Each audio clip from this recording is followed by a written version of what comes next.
Mas eu acho que depois dessa história não foi uma rachadura, foi um tijolo que caiu dessa muralha, que foi a história do leproso.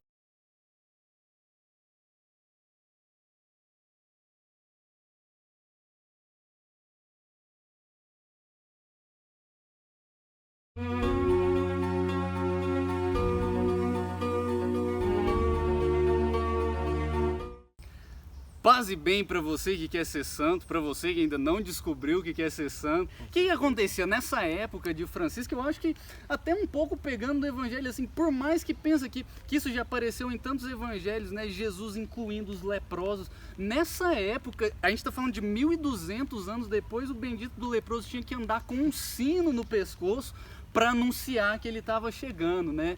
E aí São Francisco, no meio de uma trilha na floresta, escuta o sino, né? Tava fazendo frio na época, ele viu aquele leproso com trapos, né? O que ele faz, né? Ele tira, provavelmente, de um tecido muito nobre ali, que ele estava usando, para cobrir o leproso, né? Ele abraça esse leproso, dá um beijo nele.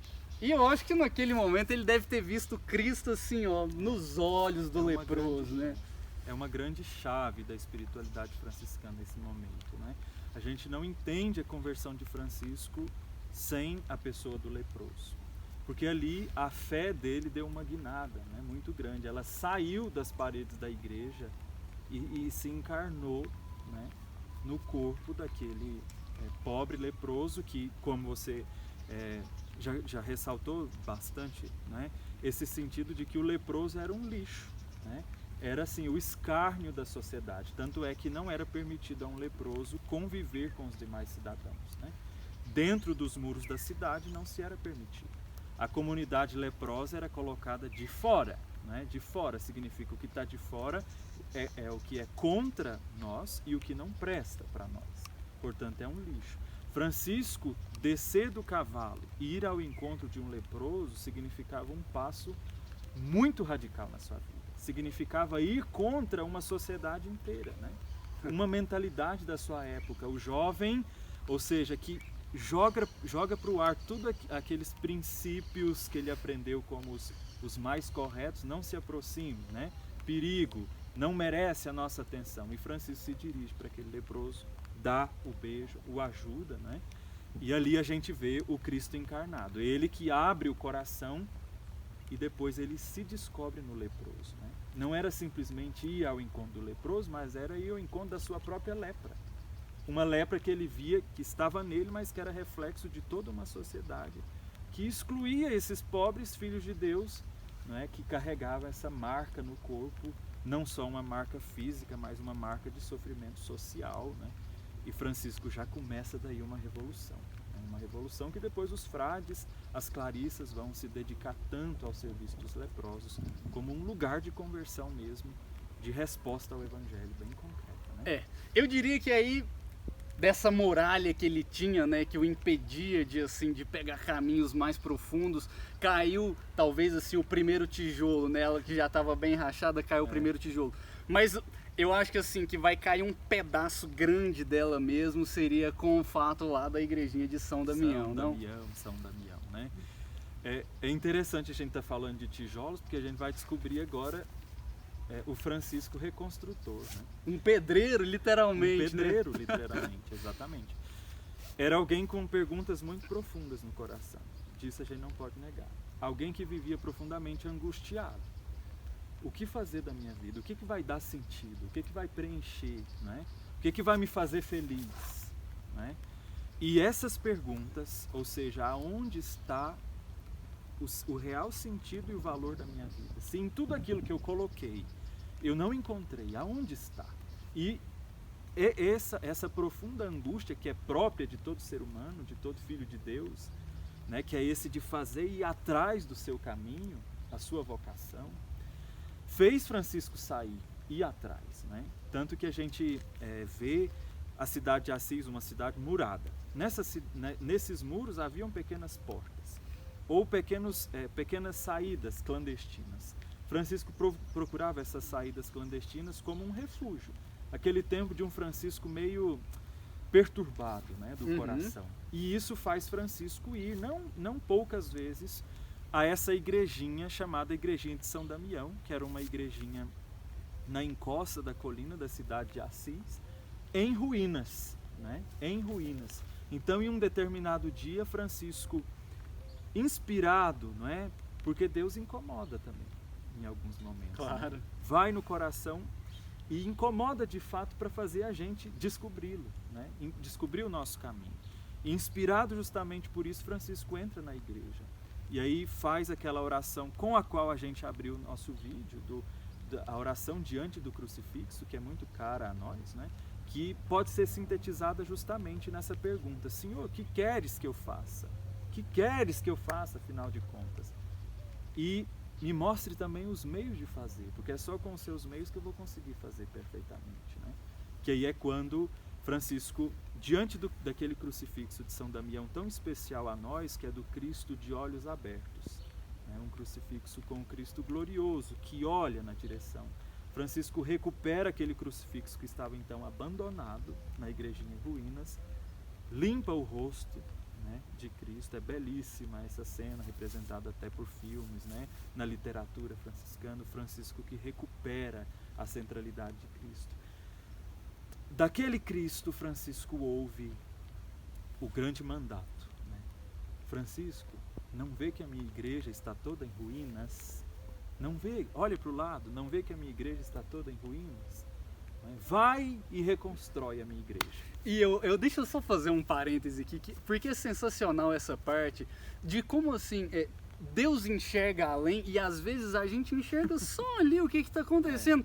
Porque Deus quis dizer para ele, talvez num sentido muito mais amplo, de uma igreja assim que no século X ali passou por momentos dificílimos, ainda estava com alguns problemas. Então, reforma a minha igreja, e ele entende o que? Não, vou reformar, pode deixar, essa construção aqui, ó, deixa comigo. Foi aí que ele vai então lá, pega as coisas do pai dele, uns tecidos que eram valiosos, vende por um preço muito mais barato para vender logo, vai lá e reconstrói a igrejinha de São Damião. Não só de São Damião, mas eu acho que outras 3 igrejas, inclusive a da Porciúncula, que era a que ele mais gostava. Que se tornou depois o útero, né, e o berço da nossa ordem, onde nascem a Ordem dos Frades Menores, portanto. Mas então foi de São Damião, Igrejinha de São Pedro e Igrejinha de Santa Maria dos Anjos, Porciúncula. E o pai dele fica muito, mas muito furioso quando ele descobre então que o Francisco fez aquilo, vendeu um monte de coisa para reformar a igreja, né?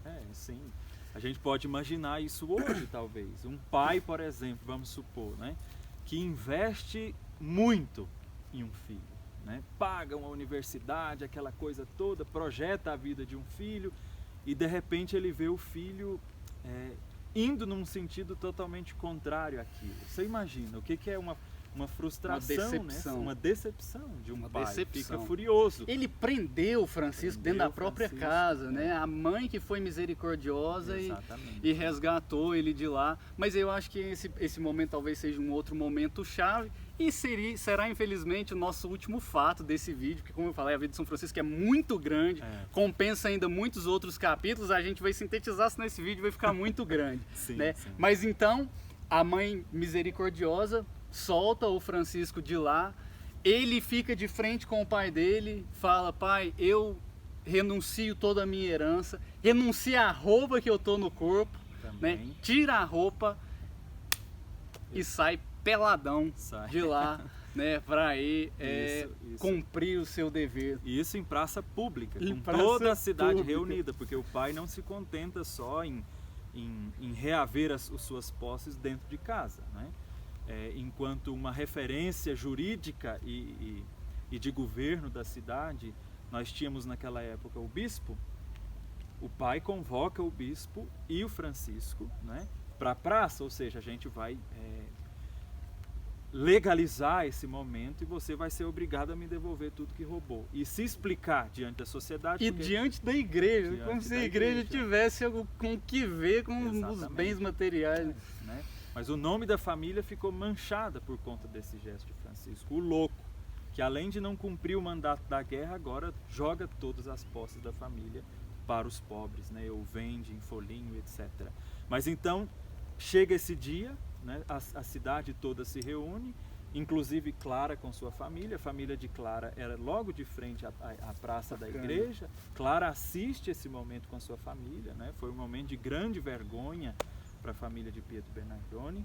E ali Francisco fica nu, se despoja totalmente. Aí a gente tem aquela belíssima frase que sai dos seus lábios, né? De hoje em diante, então, primeiro, até hoje o meu pai foi Pietro de Bernardoni, mas de hoje em diante o meu pai é o Pai Nosso que estás nos céus. Sensacional. Né? Grande... Sensacional. Mas vamos lá, Frei Túlio. Sim. O que a gente pode aprender com essa parte da história de São Francisco, né? Sim. Eu vejo assim, como a gente até falou um pouco antes, preparando um pouquinho esse vídeo, né? Eu vejo o caminho de Francisco, e aí eu coloco o meu primeiro ponto, né?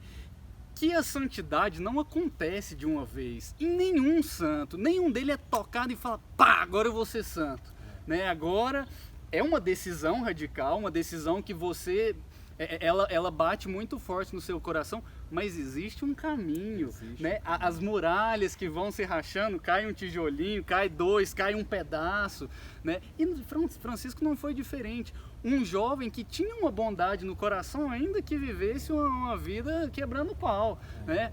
Mas tinha uma bondade lá, e aí ele vai para a guerra, ele tem um sonho, ele medita, ele conserta um crucifixo, ele fica pelado e vai. E assim, isso não acontece assim, tem um tempo, né? Tem o tempo de Deus. Então, eu acho que essa é a primeira lição, a gente respeitar o tempo das coisas e até o tempo do percurso da santidade. Ninguém fica santo de uma vez. Sim. Se você souber de alguém que ficou santo de uma vez, desconfie, porque assim, é um caminho bem gradual. É um caminho gradual que se completa com a morte. É o coroamento da santidade. A gente nunca vai ter o discernimento total da santidade, talvez aqui na Terra, só quando a gente estiver face a face. Morre, até lá é percurso. Ele é mestre nisso, né? A gente vai ver mais pra frente, não vou falar hoje, mas no momento da morte ele ensina isso pra gente de uma maneira magnífica. E é bonito justamente a gente ver essa concretude do caminho de santidade. Esse caminho é um caminho muito concreto, muito humano, né? Fruto do seu tempo. E é dentro desse tempo, dentro da sua própria humanidade, que Francisco abraça como leproso, né, que ele vai encontrando os sinais de Deus. Então é um outro ensinamento muito bonito que a gente pode aprender de Francisco e que é nosso também, é que Deus vai, através dos acontecimentos da história, nos dando sinais, né, mostrando a sua face ou nos indicando o caminho através dos sinais. E a gente vê que Francisco era um jovem, um homem de um coração muito sensível, né? Ou seja, era um coração capaz de ler os sinais, absorver os sinais e ter a coragem de dar o seu sim para esses sinais. E é aí que a gente entra com o segundo ponto de Francisco, que se chama coragem. Coragem, né? Coragem de romper com tudo, de romper com a vida, de romper com a família, de romper com os amigos, com todo um modus operandi que tinha ali na vida dele para seguir o caminho. Exatamente. Uma profundidade, né, muito grande. O sim de Francisco era um sim muito profundo. A gente vai ver isso na vida dele e é por isso que não é à toa que a gente está falando dele hoje. Assim, uma riqueza tão grande, é divina mesmo, né? A gente vê que depois se torna tão divina que fecunda a igreja pelos séculos, né? E esse exemplo de santidade arrasta tanta gente, né?